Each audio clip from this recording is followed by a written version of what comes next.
Today we're going to be talking about setting goals as a filmmaker and as a creative in 2024. I'm not going to be giving you any frameworks or templates or checklists to reflect on the year that was and to set your goals or ambitions for the year that comes. Those kind of things are so personal. What works for me is not going to work for you. What works for you is not going to work for someone else. So instead of frameworks, today I want to offer 3 perspectives that I think are key to help guide you as you plan your year ahead. 3 perspectives that I think can not only help you accomplish your filmmaking goals, but also just make you a happier, more fulfilled person in general.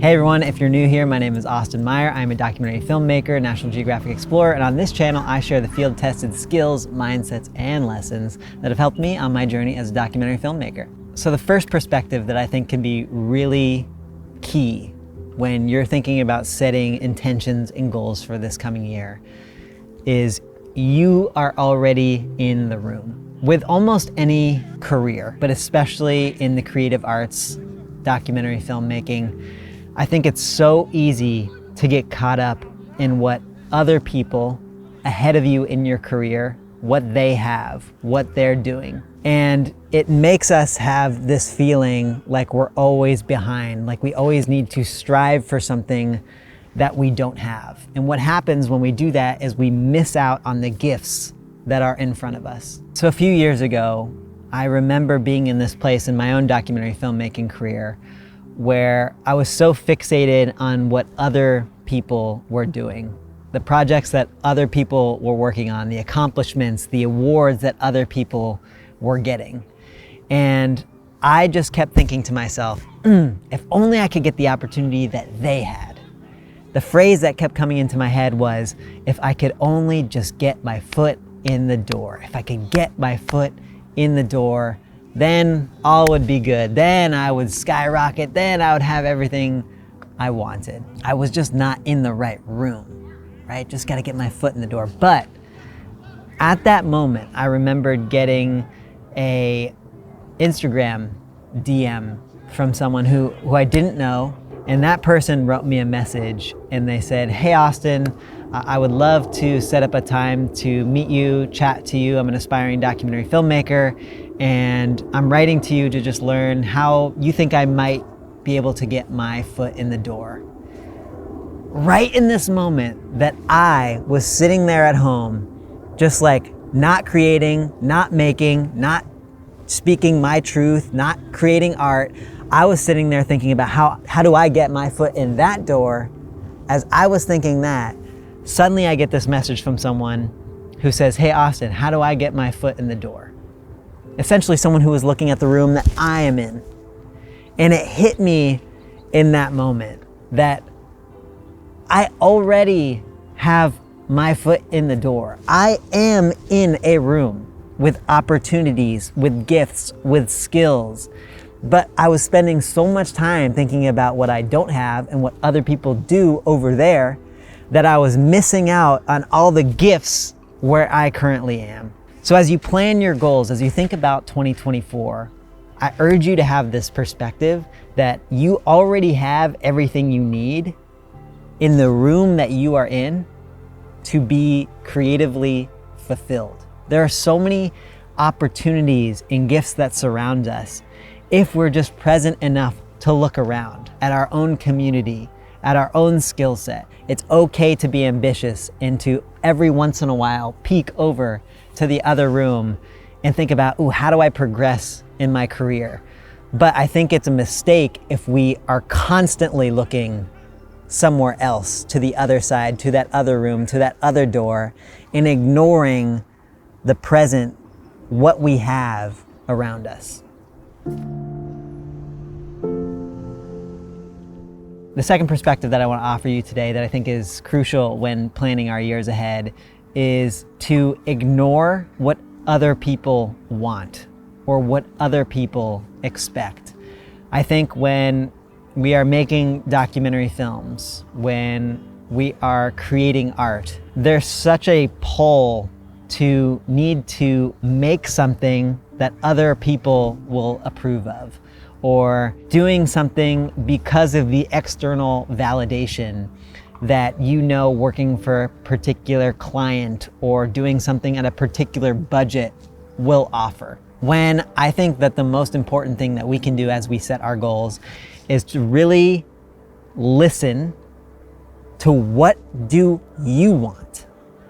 What is the message that you want to communicate to the world? What is the artistic style that is authentic to you that is not authentic to someone else that you can bring to the screen?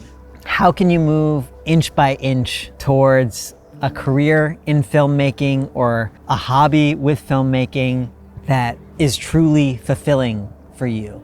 And there is not one template for what that looks like. Not everyone would want to be working on huge Netflix documentaries. Not everyone wants to be working on projects that are flying them all around the world to the extent where they can't maintain a stable relationship at home or a community at home. There are so many ways in which any career, but especially documentary filmmaking, can look so romantic from the outside. And it's very easy to get caught up as we're planning our year, as we're planning our career, in what looks cool from the outside or what looks like you're gonna get external validation. But if we get fixated on that, that's the quickest way to burnout and unhappiness. So what do you really want? The more you can lock in and focus on that, the better off that you will be, the more sustainable your career will be, the longer you will be in this craft.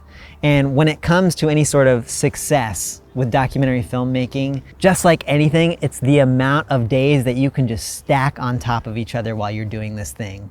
So if you really want to be an expert in this craft, we got to think of the long game, of the 20, the 30, the 50 years of doing this. And the only way that that's going to be sustainable, that you're going to be wanting to do this in 50 years, is if you really focus on what it is you want and what you want to say and how you want to say it, regardless of what other people want and what other people's expectations are. The third perspective that I want to offer today is to control what you can control. I think this is so important as we go into this new year, especially if you're someone who sets very specific goals and resolutions, is to make those goals or resolutions things that you can actually control. I think it's very easy to fall into this rhythm of setting a goal that is actually out of our hands. And oftentimes that comes from an ambition that is from a really good place, but we end up giving too much control to others to define how we feel at the end of the day or at the end of the year. For example, if you have an ambition that I want to be directing or a cinematographer on a documentary for one of the top 5 biggest outdoor adventure brands in the United States, that's awesome. But if that is the goal, that I'm going to get hired on a project like that, it's out of your control. As much as we hustle, as much as we make, as much as we try to get on one of those projects, at the end of the day, it comes down to someone else giving us that opportunity. So if that is your ultimate ambition, to work on a project like that, my advice would be to think about how you can make that into a process-oriented goal that you have total control over. You could say, this year, 2024, I am going to make 3 10-minute short docs that are spec projects for those same outdoor adventure brands. That is something that you can control. You can go out, you can make those projects on spec, and then you can email them, you can DM them to the marketing directors, the communications lead of all those companies. So anytime you're setting a goal this year, anytime you're thinking about the trajectory of your year, think about where do you want to be, not where someone else wants to be, and then think about how do we turn that outcome goal into a process-oriented goal. Ideally, that's something that's small, that you can stack day after day, something small that you can control. Because then we can get to the end of the year and you can say, check that off the list, did what I did, now let's see where that leads me. And if you didn't hit your goal, instead of pointing fingers at someone else who didn't give you the opportunity, then you can look in the mirror and think about, okay, how do I do better next year? Why did I not come through on my word, on what I desired for my year?